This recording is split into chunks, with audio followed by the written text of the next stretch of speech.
communiqué. Le Bénin, c'est notre second sujet. Rekia Madougou, dont la candidature pour la présidentielle du 11 avril prochain avait été rejetée, a été arrêtée le 2 mars à l'issue d'un meeting à Porto Novo, la capitale du Bénin.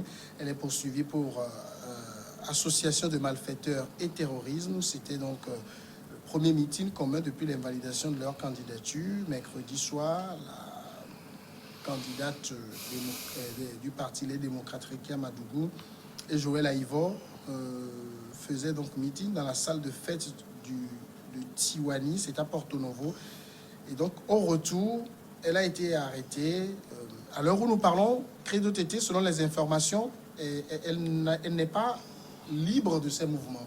Oui, selon les informations, jusqu'à 14h, heure de Cotonou, donc les informations que nous avons eues, Madame Rekia Madougou n'était pas chez elle à la maison, mais elle devrait être entre la brigade économique et financière et la CREET. Donc la CREET, donc c'est cette cour spéciale dont nous avons suivi la sortie de Monsieur le procureur spécial qui a exposé, disons, les mobiles de l'arrestation de Madame Madougou le 3 mars au soir.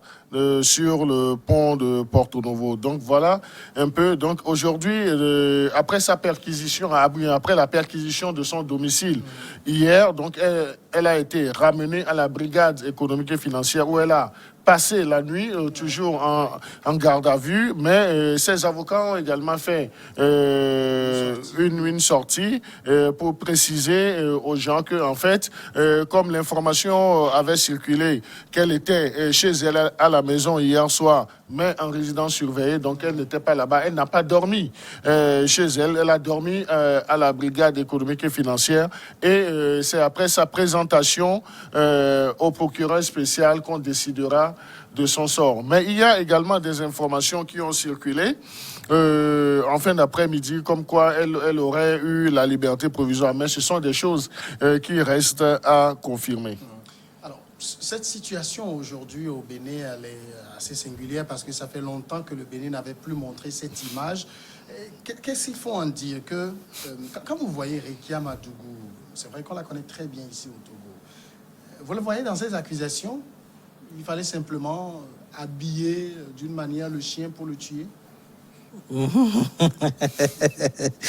Non, est-ce que nous pouvons aller tout juste pour conclure sur une procédure qui est en cours, et que les spécialistes, le procureur, tout ça, n'ont pas encore véritablement les preuves. Aujourd'hui, je ne penserais pas que la dame Madougou est en train de vouloir organiser des perturbations pour les élections. Mais vous savez, la politique est d'une autre manière que ce que moi je peux penser de la personne. Mais aujourd'hui, qu'est-ce qu'il peut perturber?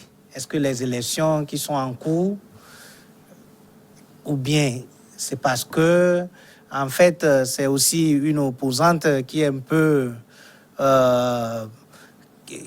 perturbante, qui a aussi des poids un peu comme quelqu'un qui a un carnet d'adresse un peu lourd, qu'on ne veut pas, qu'on veut faire taire avant les élections.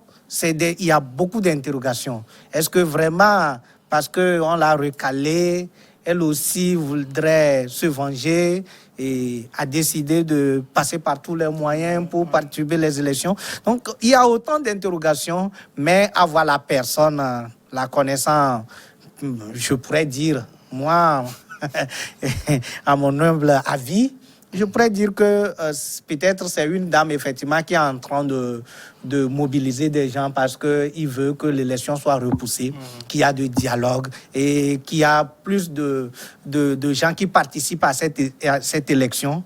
Et il a déjà eu à rencontrer l'ambassadrice des États-Unis au Bénin pour discuter de la situation politique au Bénin et voir avec elle les conséquences qui en découlent lorsque Talon avec les 2 autres candidats, je crois, vont participer à cette élection. Donc aujourd'hui, il y a beaucoup d'interrogations qui ne nous permettent pas de dire aujourd'hui que vrai, il est capable de le faire ou pas. Credo Tété, vous la voyez dans ce rôle. On parle aujourd'hui d'association de malfaiteurs, de terrorisme, des accusations très graves. Oui, ce sont des accusations, comme vous le dites, Samuel, des accusations très graves. Mais moi, je voudrais aller d'une extrémité à une autre. Pour dire, donc je voudrais planter le décor. L'homme en tant que entité, en tant que créature, est mouvant et changeant. Donc je ne peux pas dire sur ce plateau qu'elle est capable de ça ou bien qu'elle n'en est pas capable parce que l'homme, par essence, est changeant et puis mouvant. Maintenant, si je voudrais me référer au communiqué du procureur spécial, le magistrat Metonou, donc je dis, on peut faire une lecture ou bien un commentaire composé pour ressortir, disons, tous les aspects de ce communiqué. Lorsque nous avons, j'ai ce communiqué devant moi, on nous dit que ce sont, qu'une procédure d'enquête a été ouverte le 26 février 2021 contre 2 personnes, le colonel Ibrahim Mama Touré, qui est colonel à la retraite, et puis Georges Saka, qui est supposé proche de Madame Rekia Madjougou, mais domicilié dans la ville de Parakou. Donc, le 26. Maintenant, dans le même communiqué du procureur spécial, disons, dans le 4e paragraphe, on nous dit que qu'est-ce qui a conduit à l'ouverture de cette procédure d'enquête, c'est que le 24 février, vers 22h30. Voilà les termes du procureur. Georges Saka, qui serait proche de Madame Madjougou à Parakou, et qui serait l'homme, l'épicentre même, disons, de l'activité, serait entré en contact avec le colonel Ibrahim Mama Touré pour, dit-il, lui confier une mission sensible et importante. Le colonel à la retraite, précisément. Le colonel de gendarmerie à la retraite. Donc, merci pour la précision. Et après, on nous dit que, en fait, la mission sensible et importante serait déclinée en 2 marches d'escalier. Donc, c'est qu'on doit, éliminer un homme politique dans un premier temps, et parce qu'on aurait déjà, disons, ciblé la seconde autorité, mais on allait attendre aux obsèques de la première victime pour accomplir le second boulot, disons, diabolique. Donc là, pour toute conscience humaine, donc on pourrait se poser beaucoup de questions. La première question, c'est depuis le 24 février vers 22h30. Donc les services de renseignement et les services judiciaires ont déjà eu cette information. À cette date, Madame Rekia Madjougou était toujours à Cotonou.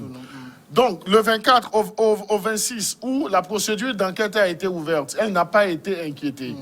Donc, et c'est subitement, après pratiquement une semaine, qu'on trouve qu'elle est réellement une menace, du moment où on nous apprend dans le même communiqué que c'est elle qui aurait gagé financièrement pour la réussite de ces supposées activités qui sortent de l'ordinaire. Donc, là, je me pose assez de questions.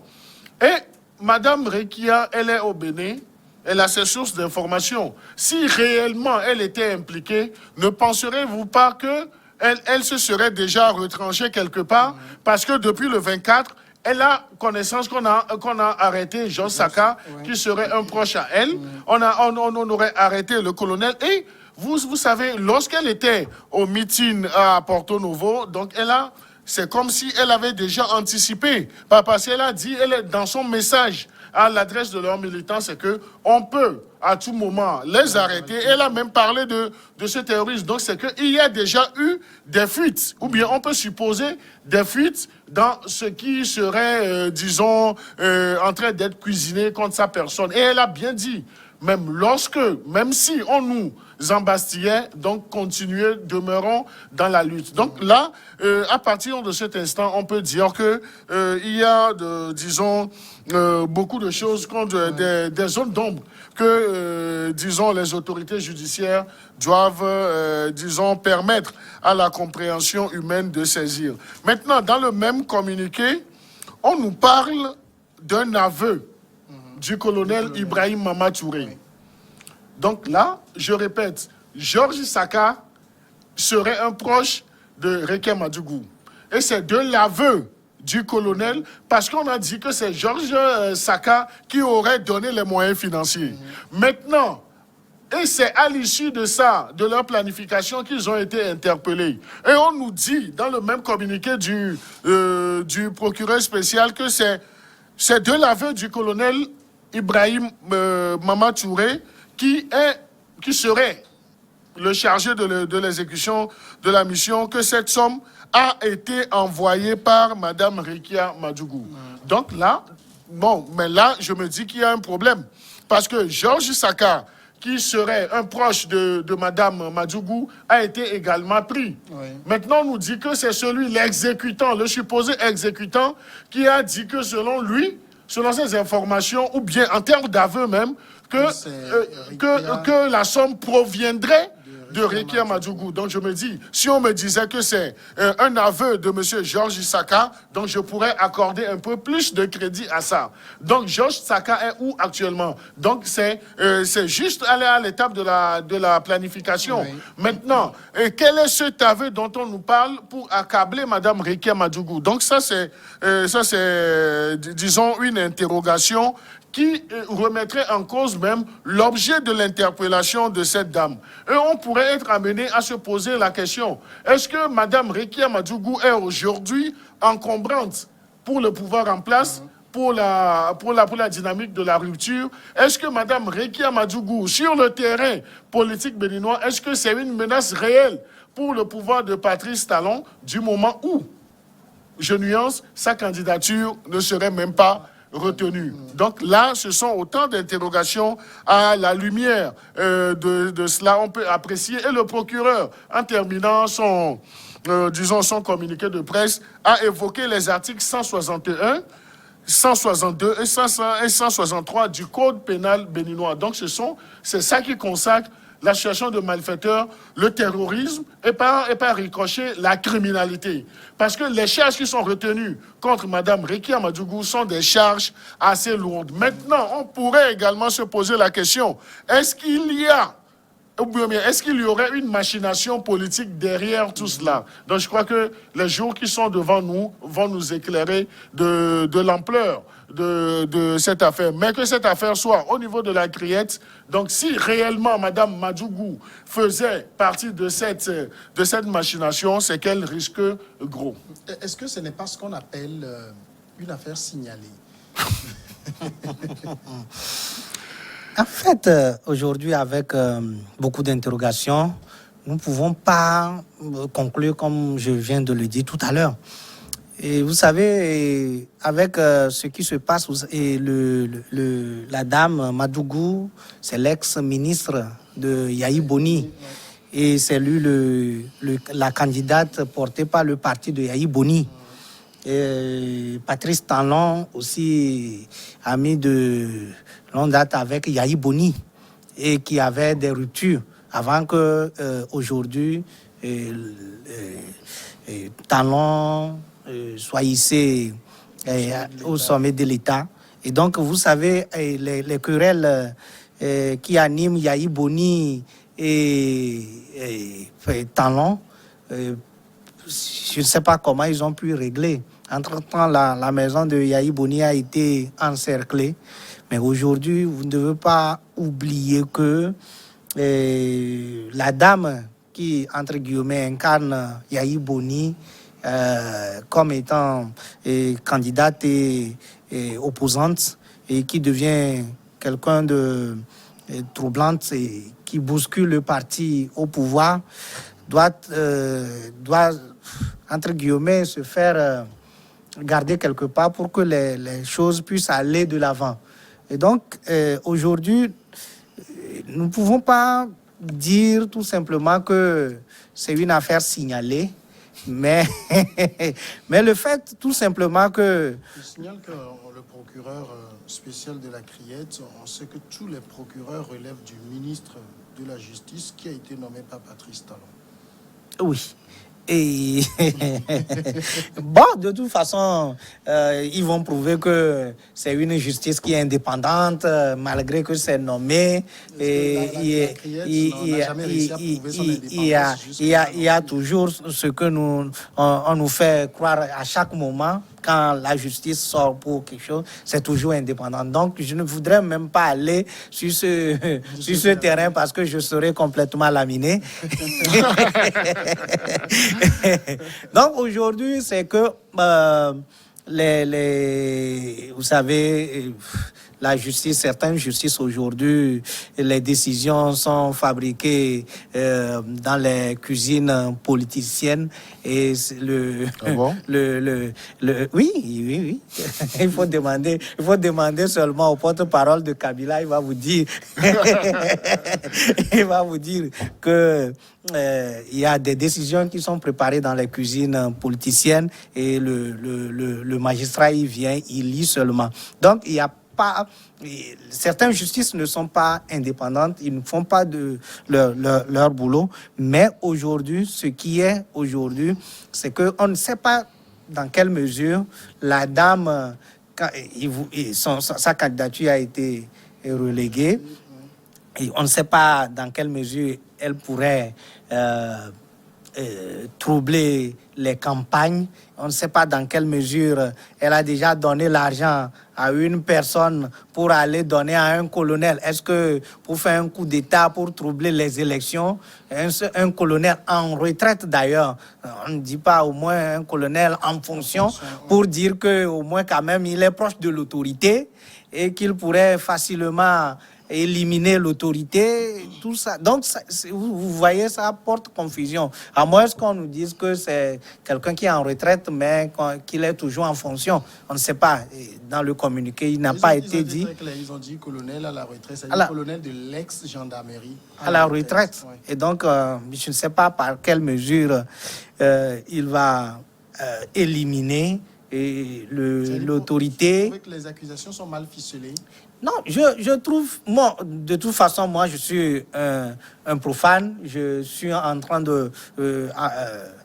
en matière judiciaire, je suis un profane. Et donc, je ne pourrais même pas dire que c'est mal ficelé ou bien c'est bien ficelé. Ce que moi, je suis en train de voir comme étant un politicien et un analyste, c'est que la personne qui est en retraite n'est pas en fonction pour dire qu'il est proche de l'autorité pour l'éliminer. Alors ici, il y a eu l'une des avocates de Rekia Madougou qui est sortie. Dans sa sortie, maître Nadine Sakounon, elle disait au micro d'une radio que le juge va analyser, parce qu'il dit le procureur de la Criette pourrait placer Mme Madougou sous convocation.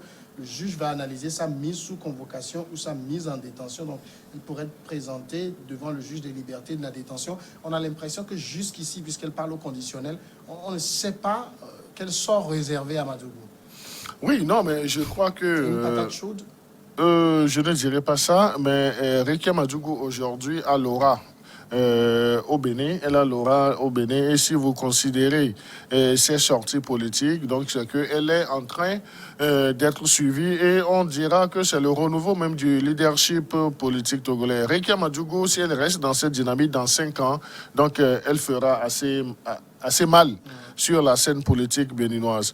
Maintenant, à analyser les propos de l'un des avocats de Madame Rekia, donc c'est que, en fait, elle n'a fait que détailler la procédure, parce qu'elle a été arrêtée, donc une perquisition a été faite chez elle. Donc, quelle est l'étape suivante? Donc, l'étape suivante, c'est qu'elle retourne chez le procureur spécial de la Criette, et le procureur spécial de la Criette a l'option de l'envoyer devant le juge des libertés ou de la détention. Et au niveau du juge des libertés ou de la détention, donc là, on peut juger de la placer sous mandat de dépôt, on peut juger de la mettre également en liberté provisoire, ou bien de la placer sous contrôle judiciaire, et puis avec assorti, disons, d'interdiction. Donc là, l'avocate n'a fait que expliquer la procédure. Maintenant, qu'est-ce qui se passe aujourd'hui au Bénin, donc c'est que on a compris que en fait l'arrestation de Madame Rekia Madjougou a soulevé de la poussière même dans une rivière. Donc la poussière a été soulevée dans une rivière. Parce que vous verrez comment elle a été, elle a été interpellée. Donc on aurait souhaité que cela soit fait de beaucoup plus avec du tact, qu'elle soit convoquée. Et je le disais dans mon premier développement, si les faits qui lui sont reprochés sont assez réels, donc je ne pense pas que les juges et la police judiciaire auraient laissé encore 7 jours fois 24 heures avant d'entrer en action. Donc on peut même aller dans la flagrance du délit. Donc, oui, donc on n'a pas exploité cette piste. Et si Mme Rekia Madjougou se reproche, ou bien se reprocherait une quelconque implication à ce niveau, à tel niveau, donc je crois qu'elle aurait déjà pris la poudre d'escampette. Donc, elle est toujours là. Et c'est ce qui porte à réflexion. Nous ne disons pas aussi que les propos ou bien les arguments développés par le procureur spécial ne tiennent pas la route. Nous n'avons pas la prétention de juger l'action de la magistrature béninoise, mais cela a soulevé des interrogations, des analyses de notre côté. Et en faisant ces analyses, donc on se dit non, il y a beaucoup de choses même qui se font. Truc là. Vous verrez même, si on veut aller un peu dans le monde profane, ou bien si on veut aller terre à terre, vous verrez que même dans ce communiqué, l'identité de la personne a été faussée 3 fois. Et lorsque vous prenez ce communiqué, vous avez comme l'impression que ça a été fait à la va-vite. La mise en page n'a pas suivi, la taille de police, le test n'était même pas... Donc, il y a quelque chose. Et vous savez, les magistrats ont toujours cette finesse dans leurs actions. Je ne voudrais pas me prononcer même, je ne connais pas le procureur Métonou pour juger de la présentation même ou bien de l'animation de sa conférence de presse. Mais si on s'en tient à ce qui est reproché ou bien retenu comme charge contre Mme Rekia Madjougou, donc c'est que ça ne serait pas facile pour elle. Et ses avocats aussi le savent. Donc c'est pourquoi la bataille est tellement engagée. Donc là, il va falloir que le parquet de la CRIET puisse avoir des éléments à charge réellement contre Mme Rekia et que les avocats de la défense aussi jouent comme cela se devait, leur partition pour la sortir d'affaire. Quand on écoute les propos tenus par Rekia Madjougou lors du meeting dont on parlait ici, c'est pas quand même quelqu'un qui a tenu des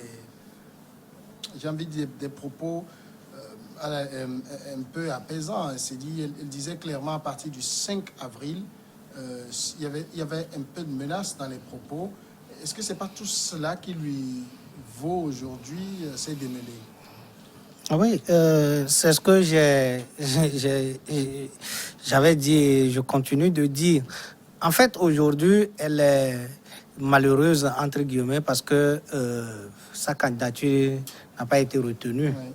Donc, elle doit faire ce que nous appelons toujours les incantations politiques, des chantages, des menaces, mais qui n'a pas tellement de trucs, parce que vous savez, dans tous les pays, pratiquement quand les candidatures ne sont pas retenues ou bien que l'opposition se sente lésée, il y a toujours ces incantations.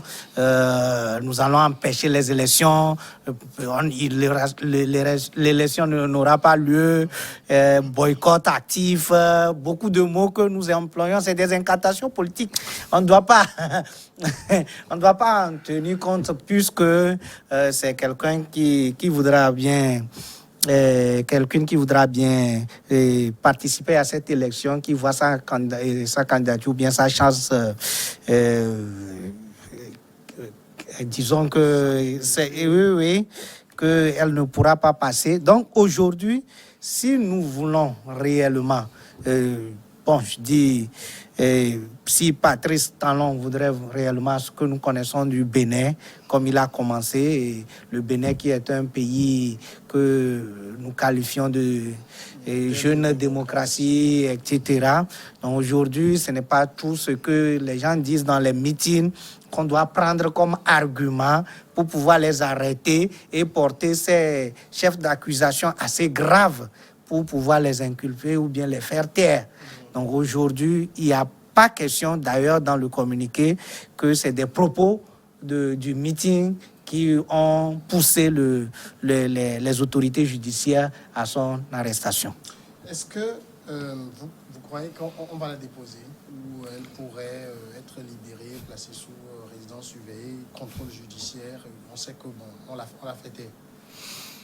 Oui, donc je crois que les deux options sont possibles. Donc c'est au magistrat de juger si elle sera, si de la placer sous mandat de dépôt ou bien sous contrôle judiciaire. Donc c'est le magistrat qui va apprécier au regard des éléments d'information qu'il a à son niveau. Maintenant, ça serait si les éléments à charge ne sont pas amenuisés, donc logiquement, elle doit être placée sous mandat de dépôt. Elle doit être placée sous mandat de dépôt parce que si nous en tenons toujours au communiqué du procureur de la Criette, il a dit dans l'un des paragraphes que le but de ces manœuvres expliquant, disons la procédure, le but de ces manœuvres est de provoquer la terreur, le chaos et de parvenir ainsi à faire suspendre le processus électoral en cours. Donc je voudrais reconsidérer la question que vous venez de poser tout de suite à mon cher ami Georges Hérault. Madame Madougou, lors de cette sortie politique, a dit le 5 avril serait la fin du mandat. Ça, c'est oui, ça c'est constitutionnel. Donc ça c'est par rapport aux 7 jours qui séparent la prochaine échéance électorale, c'est-à-dire le 11 avril.